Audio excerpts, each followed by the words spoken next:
दोस्तों, आप सभी के लिए इकरा साइकोलॉजी एजुकेशनल चैनल फिर से एक महत्वपूर्ण जानकारियों को लाया है, या फिर कहें जानकारी टॉपिक को लाया है जिससे आपको बहुत ही फ़ायदा होने वाला है।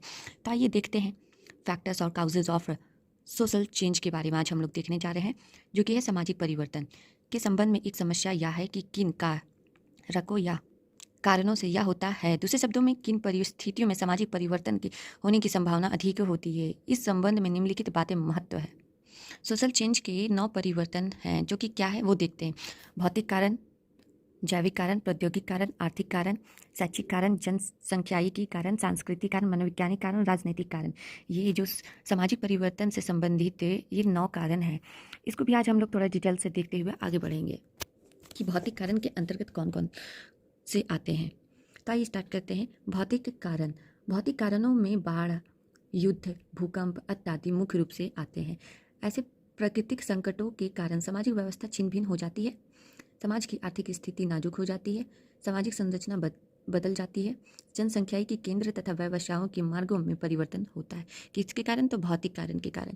अब आते दूसरे पॉइंट को देखते हैं। दूसरे पॉइंट में जैविक कारक है, तो इसको भी देखेंगे थोड़ा डिटेल से। जैविक कारक के अंतर्गत क्या आता है?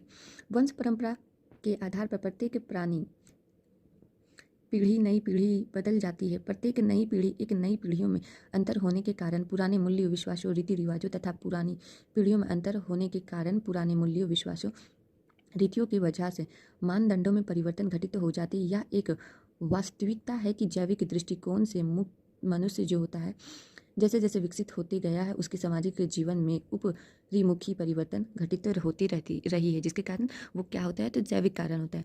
यहाँ कहने का तात्पर्य यही है कि इंसान जब पीढ़ी दर पीढ़ी हर चीज़ में कुछ ना कुछ परिवर्तन होते आया है। जैविक दृष्टि से भी देखें तो मनुष्य जैसे जैसे विकसित होते गया है हर एक चीज़ को लेके, उस तरह से जैविक कारक में परिवर्तन भी होते चला गया है। अब आते हैं तीसरे पॉइंट पर, जो कि प्रौद्योगिक कारण।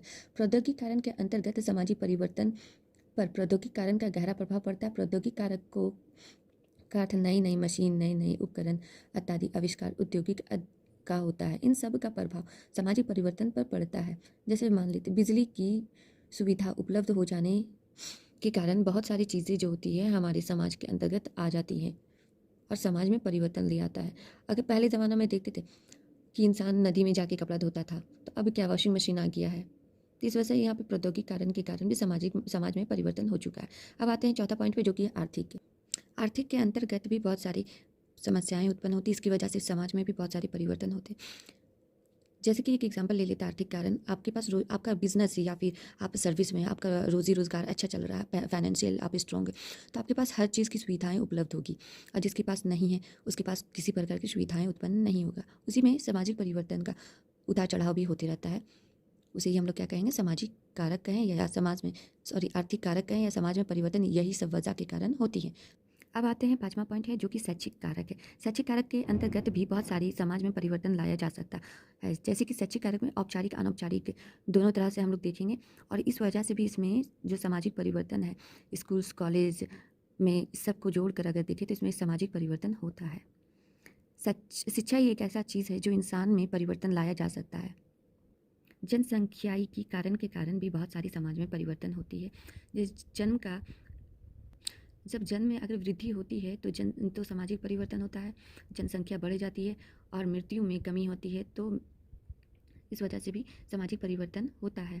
मृत्यु दर घटती है, तो इसमें भी जनसंख्या की कारण के कारण परिवर्तन आता है। अब आते हैं सांस्कृतिक कारण। जैसा कि आप लोग नाम से ही पता चल रहा होगा कि सांस्कृतिक कारण के अंतर्गत क्या होता है। यहाँ पे भौतिक के संस्कृति और अभौतिक संस्कृति के अंतर्गत जैसे मकान, सड़क, वस्तु, भाषा इत्यादि की गणना की जाती है। इसके अतिरिक्त अभौतिक संस्कृति के अंतर्गत विश्वास, मूल्य, मनोवृत्ति, मानदंड इत्यादि की गिनती की जाती है। इन सभी संस्कृति के अंतर्गत विश्वास, मूल्य होता है। किसके अंतर्गत? तो अभौतिक के अंतर्गत इसकी गिनती की जाती है। इन सभी सांस्कृतिक कारकों में परिवर्तन होने का सामाजिक परिवर्तन होना स्वाभाविक होता है।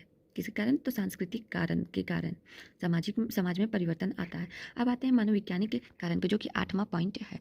मनोवैज्ञानिक कारण सामाजिक जीवन में उन्नति बनाने में मनोवैज्ञानिक कारकों की महत्वपूर्ण भूमिका निभाई जाती है। अतः व्यक्तियों एक और सामाजिक संरचना, आदर्श, परंपरा, मूल्य इत्यादि की रक्षा करता है। दूसरी और उसमें परिवर्तन लाकर अपनी मूल प्रवृत्तियां संतुष्टि भी करता है। मनोवैज्ञानिक कारक का इसमें बहुत सारा अहम रोल होता है और इसमें बहुत सारी मतलब परिवर्तन ला सकते हैं।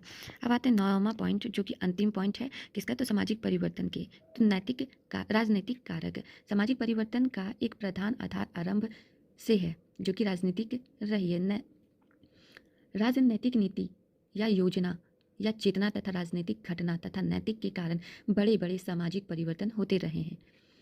आज़ादी के बाद भारतीय राजनीतिक में करवट ली और सत्तावादी नैतिक की जगह प्रजातित्व नेतृत्व में ले आई और फिर भारतीय संस्कृति में नाना प्रकार के परिवर्तन हुए। विशेष रूप से चमत्कारी नेता के कारण समाज में अद्भुत परिवर्तन होते देखा जाता है और देखा गया भी है। किसके कारण, तो राजनीतिक कारक के कारण।